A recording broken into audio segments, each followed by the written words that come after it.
તો ભાઈ આજે આપણે આવી ગયા છે વડોદરાની 58 વર્ષ જૂની મનમોહન સમોસા સેન્ટર ઉપર, ત્યાં ભાઈ જોરદાર રગડા સમોસા મળે છે. વિશાલભાઈ આ તો તીખું છે યાર.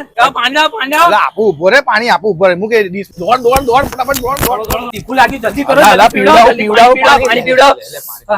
કેવું રહ્યું? પણ આ કપડાની દુકાનમાં કેમ લઈને આયા? હાલા અહીંયા ઓફર ચાલે છે એટલે અહીં લઈને આવ્યો તને. શું વાત કરો છો? 4 શર્ટ ની ખરીદી કરે ને તો ટોટલ 12 શર્ટ આપે, એવું? અને 4 પેન્ટ લે તો 12 પેન્ટ આપે. ઓહો. પૂછ આ સાહેબ ને પૂછ. હા ભાઈ. ચાલે છે ને ઓફર ચાલુ છે? હા ભાઈ, 4 શર્ટ ની ખરીદી કરો અને ટોટલ 12 શર્ટ લઈને ઘરે જાઓ. 4 પેન્ટ ની ખરીદી કરો અને ટોટલ 12 પેન્ટ લઈને ઘરે જાઓ. ભાઈ તમારે પણ મારી જેમ ભાઈ ફોરએવર હેન્ડસમ દેખાવું હોય ને તો અહીંયાથી કપડા લેવા પડે ભાઈ. સીઝન હોય કે ના હોય, તહેવાર હોય કે ના હોય, પણ અહીંયા ઓફર ચાલુ જ હોય. અહીંયા 2 કપડાની ખરીદી કરશો તો ટોટલ 6 કપડા મળશે. 3 કપડાની ખરીદી કરશો તો ટોટલ 9 કપડા મળશે, અને 4 કપડાની ખરીદી સાથે ટોટલ તમને 12 કપડા મળશે થોમસ સ્કોટમાં. અને સાઈઝ ની બિલકુલ ચિંતા ના કરતા, મારા જાડા ભાઈબંધો માટે પણ અહીંયા આગળ મોટી સાઈઝ ના કપડા મળી જવાના છે. પેન્ટમાં પણ તમને આગળ cotton, formal, linen, jeans, cargo બધી ટાઈપના પેન્ટ મળી જવાના છે. એટલે તમારે પણ વગર સીઝન એકદમ પ્રીમિયમ કપડા ઓફરમાં જોતા હોય તો રાવપુરા ભાઈ HDFC બેંક ની બિલકુલ સામે જ છે થોમસ સ્કોટ. પહોંચી જ જજો.